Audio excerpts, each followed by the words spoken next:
So tulad po ng ipinahayag natin sa pasimula na pagdiriwang ng misa, ngayon ay ipinagdiriwang natin ang dakilang kapistahan ng Kristong Hari. Si Jesus na nagahari. Bahagi nito na pagdiriwang na ito bilang udyat ng huling linggo sa kalendaryo ng simbahan. Ang nag-aanyaya sa atin na nawa, sa Ebanghelyo natin ng nakalipas na linggo, maging tapat tayo hanggang sa wakas. Na alin, pinag-aharian ng Diyos. Pinag-aharian ng Jesus. Ang aming hari, hindi lamang ang mga Hudyo, ngunit ng buong mananampalatayang Kristiyano. Sa bahagyo, sa mga pagbasa, makita namin sa unang pagbasa na nabanggit si Hari Saul. Yun ang unang hari ng mga Hudyo, si Saul. Pero sila'y nagkatipon-tipon para pahiran ng langis ni Samuel, si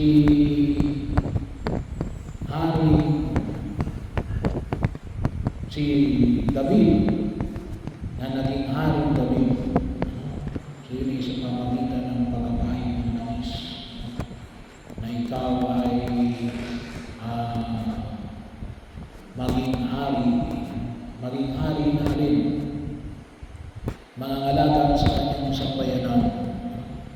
Kaya din po, sa ikalawang pagbasa, nakita rin natin sa sulat ni San Pablo Apostol na tayo magpasalamat na tayo pinag-aharian ng Diyos, na tayo kabilang sa isang bayan ng Diyos, na si Jesus ang ulo, siya yung nag-ahari sa atin. At sa Ebanghelyo, nakita natin na ipinamamanig sa atin na tinututya si Jesus. Bakit? Kasi nga iligtas mo kung ikaw ang tunay na hari, kung ikaw ang tunay na Mesiyas, ay iligtas mo ang iyong sarili at kami. Pero bahagi yun na kung saan ay makita ko natin na alin na yung pag-aari ng Diyos ay hindi para iligtas ang sarili. So bahagi yun, ngunit alin, maglingkod sa kapwa. Yun yung pag-aari ng Diyos. At tayo inahaw, kasi tayo inulaan, tayo lahat ang mabinyagan. Inuusan tayo ng tubig, pero tawag natin kalimutan natin na tayo na ipinahiran ng Santo Orio. Wala nang tayo ibininyagan. Pinahiran tayo ng Santo Orio. Sa Pupil, pinahiran din tayo ng Santo Orio. Kaming mga pari, pinapahiran din kami ng Santo Orio. Yung aming mga pari. Bahagi yun. At yung mga may sakit, pinapahiran din ng Santo Orio. Yun naman po ay para sa bilang mga tanda. Ito po yung pagkapahin ng Santo Orio ay bilang mga tanda natin na tayo ay pinagkaharian na Jesus. At tayo ay hinahamon natin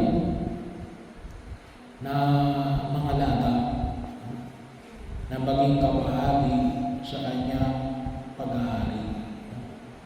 Kaya nga ang bahagi ng pagkilos na ito ulit, yung paglilingkod. So kung tutusin tayo nakikisa kay Kristo, babalik tayo bilang hari, panalangin, bilang propeta, yung tagapagpahay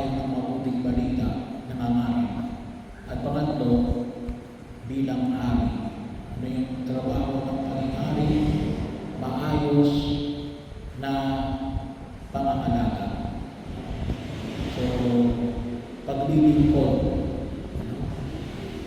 kung tawagin din po natin ay stewardship. So, maayos na katiwala.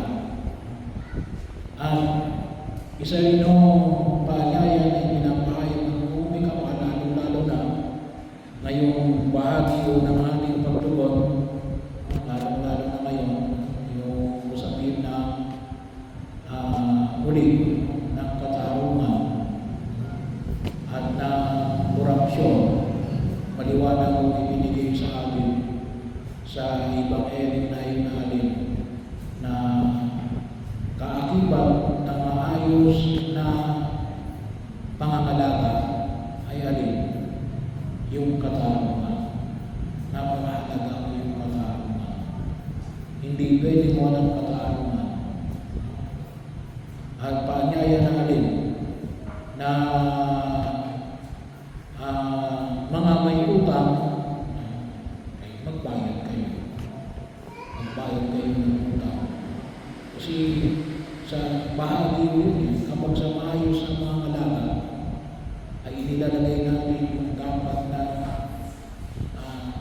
kinalalagyan natin yung mga maayos ang mga alaga. Lalagyan natin yung ating pangalaga. Kasi hindi lang magtusin. Kapag sinabi natin mga alaga, kapag binuksan natin, isasarado natin.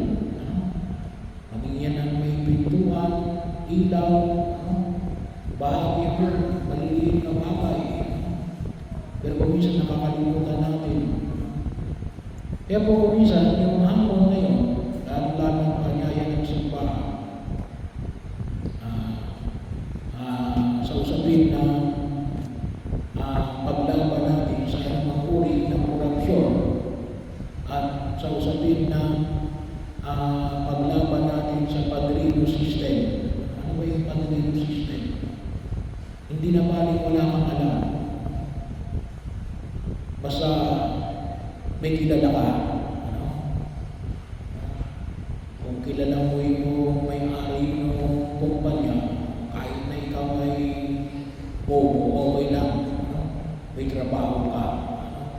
Yun ang ibig sabihin ng padrino system. Makita ko natin. Yun ay ating tinututunan. Kasi magkasama mo yun eh. Yung padrino system at yung korupsyon. Kaya nga ako ngayon, malawak yung korupsyon. Bakit? Na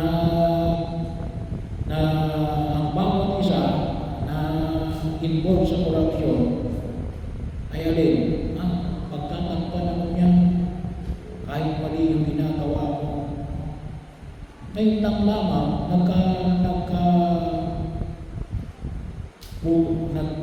nagkabubuhan. Kaya umiiwas pusoy. Pero ganun eh. Sino yung maglalakas ng loob na mangungurap, magkakaroon ng pandaraya, na kung wala yung kaisipan na dakipan tayo. Kaya yung magkasama yun eh, yung padrino system at saka yung korupsyon. At pinaalala sa atin na sa paghahari ng Diyos na alin, kaakibat nito yung ibinibigay ng katarungan. Sabi ko rin nga ako, isa sa mga elemento ng ating pananampalataya ay yung purgatorio. Yun ay sa usapin ng katarungan. Pero gano'n din ako, kahit nahabang tayo nabubuhay sa daigdig na ito, kasi pangangalaga eh. Kaya kung tayo nagkakagulo, kasi bakit? Inilalagay natin sa lugar ang isang tao na hindi dapat para doon. Kaya nagugulo ang lipunang ginagalawa natin. Kaya nga sa unang pagbasa, anong nakita natin? Na pinahira nila si David. na maging hari. Naroon pa si Saul, buhay pa si Saul. Kasi nga bakit? Ay nakita nila na hindi karapat-dapat si Saul doon sa pagkakataon na yun. Kaya kinakailangan na ilagay natin sa tamang kinalalagyan ang bawat isa. Or else, ano makikita natin? Tayong lahat maapektuhan. Kaya lalong lumala ang mga dinaranas natin, hindi lamang sa usapin ng bahay. Kasi bakit? Hindi ginamit yung pera na dapat para doon. Saan napunta? Sa mga busa ng iilan na dapat natin pakinabangan ng tao. Kaya ano yung panyaya ng binayang kaya ipanalangin natin ngayong linggo at sa susunod na linggo yung tinatawag natin Trillion March. Kasi yung malalim yung sugat na sanhi ng korupsyon. May nakita na may narinig akong isa rin politiko. Hindi lang sa Kongreso lang yan, hindi lang sa Senado yan. Kahit na raw sa bawat barangay. Ay sabi nga natin, nakakabit na yan. Kaya kinakailangan natin ng patuloy ng manalangin at maging ulang tayo. Ang kinakailangan natin, magpatuloy yung laban para hindi na makabalik. Kasi kung hindi yung natin, hindi paglalaban ito, ay babalik at babalik yan. Well, sabi nga natin, yung katiwalian, nandyan palagi yan. Pero hindi na yung ganito, karapalan. Sabi nga, kasi ang pinag-usapan ngayon ay trillion peso. Hindi lang billion peso. Bahagi yun. Ganun, gaano kalaking pera yun. Nahalin, hayaan natin ang pinapagay. Pero sabihin, bakit nagkaroon ng lakas ng loob? Ay, nagsimula yan sa 5-5. Nagsimula yan sa barya-barya. At naging kabahagi na ng sistema natin mga Pilipino. Kaya alin, kung talagang gusto natin paglabanan yan, marami tayong dapat na asikasuin. Kinakailangan natin ng manalangin at magtaluyod tayo. Huwag tayo manuol.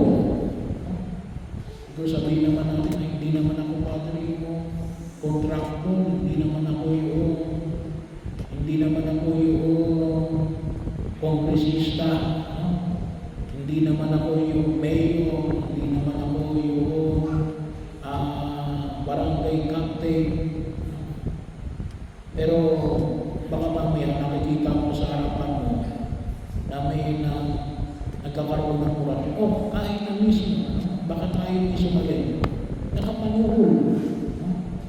Nakapanuhol tayo. Para mapabilis yung papelis natin. Ay, bahagi yun ng sistema ng korupsyon. Kaya, di natin naiging ng pagkakataon ng pagkilos natin, ipanalangin natin bakit natin paglalabanan ng mga bagay na ito. Sabi nga na Catholic Bishops Conference of the Philippines, ito ay hindi para palitan yung nasa pwesto. Ngunit na palitan natin yung pagkilos natin na alin na huwag natin hayaan na tayo ay manatili na lang sa ating kaisipan na okay lang yan kasi maraming gumagawa. Ngunit mapalitan yung ating kaisipan na alin Hindi pwede natin paglabanan yung bakit. Si Yeso Cristo ang nag-aari sa ating puso. Madali? Hindi sinabi na Jesus na madali. Pero idulog natin na tayo tunay na pag-aarian ng Kristo na ating hari. Upang sa ganun, tunay natin makita ang tunay na kataruan at pagsasaayos ng